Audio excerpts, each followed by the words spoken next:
Hello all. आज के इस लेक्चर में हम C++ के प्रोग्राम स्ट्रक्चर को डिस्कस करने वाले हैं। इससे पहले हम C++ से रिलेटेड C++ का कैरेक्टर सेट और C++ लैंग्वेज की जो ग्रामर है उसे डिस्कस कर चुके हैं। अब समय आ चुका है कि उस कैरेक्टर सेट और ग्रामर की मदद से हम कुछ स्टेटमेंट्स लिख पाएँ और उन्हें हम कंप्यूटर पर एग्जीक्यूट करके देख पाएँ, और वो करने के लिए आपको प्रोग्राम लिखना होगा। तो जब भी हम कोई C++ का प्रोग्राम बनाएंगे तो उसका एक प्रॉपर स्ट्रक्चर होगा, उसे हमें फॉलो करना होगा। जो प्रोग्राम स्ट्रक्चर होगा उसकी शुरुआत होगी हेडर फाइल से। तो सबसे पहले आपको अपने प्रोग्राम में हेडर फाइल्स इंक्लूड करनी होगी। ना ये हेडर फाइल्स क्या होती हैं और उन्हें कैसे इंक्लूड किया जाता है?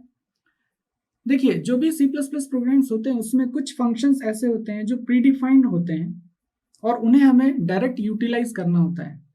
जैसे अभी हमने लास्ट लेक्चर में पढ़ा कि सी इन और सी आउट की मदद से हम इनपुट और आउटपुट परफॉर्म कर सकते हैं। तो जो सी इन एंड सी आउट है वो प्री डिफाइंड है। अब हमें उन्हें अपने प्रोग्राम में यूटिलाइज करना है। उन्हें हमने डिफाइन नहीं किया। यदि हम उसे डिफाइन कर रहे होते तो फिर हमें इन हेडर फाइल्स की जरूरत नहीं होती। लेकिन कुछ फंक्शनैलिटीज, यूटिलिटीज ऐसी होती है जो कॉमन होती है, किसी भी प्रोग्रामर या किसी भी यूजर के लिए वो सेम होती है। तो उन सारी यूटिलिटीज को या फंक्शनैलिटीज को पहले से ही कुछ हेडर फाइल्स में या फाइल्स में लिख दिया जाता है रेडी टू यूज फॉर्म में। वही फाइल्स हेडर फाइल्स होती हैं और इन हेडर फाइल्स को प्रोग्राम में आपको इंक्लूड करना होता है डिपेंडिंग अपॉन द फंक्शनैलिटी कि आप क्या यूज करना चाहते हैं। तो जैसे फॉर एग्जांपल मैं अपने प्रोग्राम में सी इन और सी आउट यूज करूंगा, तो सी इन और सी आउट की जो फंक्शनैलिटीज हैं वो हेडर फाइल iostream.h में डिफाइंड है। तो हमें अपने प्रोग्राम में iostream.h हेडर फाइल को इंक्लूड करना होगा। वही यहाँ पर सबसे पहला सेक्शन होगा।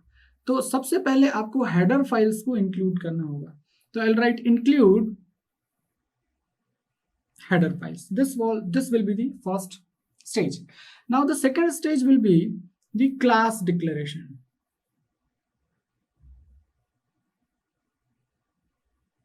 Class declaration. Now जैसे कि हम जानते हैं C++ ऑब्जेक्ट ओरिएंटेड बेस्ड है या C++ ऑब्जेक्ट ओरिएंटेड कॉन्सेप्ट्स को सपोर्ट करती है। ऑब्जेक्ट ओरिएंटेड कॉन्सेप्ट्स में क्लास, ऑब्जेक्ट्स ये बहुत ही इंपॉर्टेंट एंटिटीज होती हैं, ये प्रॉपर्टीज होती हैं जिन्हें कि हमें हर प्रोग्राम में यूज करना हो सकता है। तो जब भी हम क्लास बेस्ड प्रोग्राम्स बनाएंगे उस समय आपको प्रोग्राम में हेडर फाइल्स को इंक्लूड करने के बाद क्लासेस को डिक्लेयर करना होगा। तो जो नेक्स्ट सेक्शन होगा that will be the class declaration. अब जब भी हम क्लास बनाते हैं तो क्लास में आपको, जैसे कि हम जानते हैं, क्लास में दो टाइप के मेंबर्स होते हैं। एक होते हैं डेटा मेंबर्स और जो दूसरे मेंबर्स होते हैं उन्हें हम कहते हैं मेंबर फंक्शंस।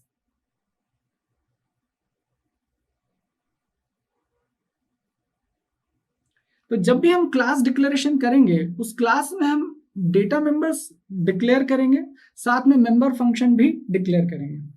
लेकिन जो मेंबर फंक्शन हम लोग डिक्लेयर करेंगे उन्हें कहीं ना कहीं हमें डिफाइन भी करना होगा। तो जो नेक्स्ट सेक्शन होगा प्रोग्राम में उसमें हम क्लास मेंबर फंक्शन डेफिनेशन, ये हमारा अगला सेक्शन होगा जिसमें हम जो भी हम क्लास के मेंबर फंक्शन डिक्लेयर करेंगे उन्हें हमें डिफाइन भी करना होगा। क्लास डिक्लेरेशन में जब मेंबर फंक्शन डिक्लेयर करेंगे तो मेंबर फंक्शन को जब हम डिक्लेयर करते हैं तो सिर्फ ये बताते हैं कि क्या करना है, लेकिन कहीं ना कहीं हमें यह भी बताना होता है कि वो काम कैसे होगा।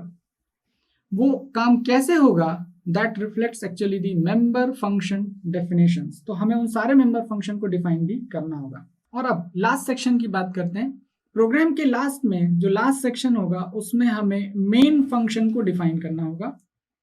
Main function actually special function है जहां से आपका प्रोग्राम एग्जीक्यूशन स्टार्ट होगा।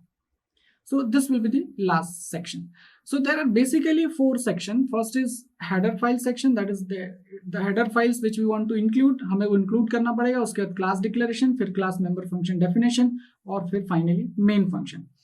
Now यहाँ पर main function की जब हम बात करते हैं, यदि कोई प्रोग्राम क्लास बेस्ड प्रोग्राम नहीं होगा उस केस में हम इन दो स्टेजेस को रिजेक्ट कर सकते हैं। यदि आप क्लास बेस्ड प्रोग्राम नहीं बना रहे हैं, उस केस में आपको हेडर फाइल्स इंक्लूड करनी होगी और डायरेक्टली आप मेन फंक्शन बनाएंगे। लेकिन यदि क्लास बेस्ड प्रोग्राम्स है तो पहले आपको हेडर फाइल इंक्लूड करनी होगी, फिर आपको क्लास डिक्लेयर करनी होगी, फिर उसके बाद क्लास के मेंबर फंक्शन डिफाइन करने होंगे और फिर हम लोग मेन फंक्शन की तरफ जाएंगे।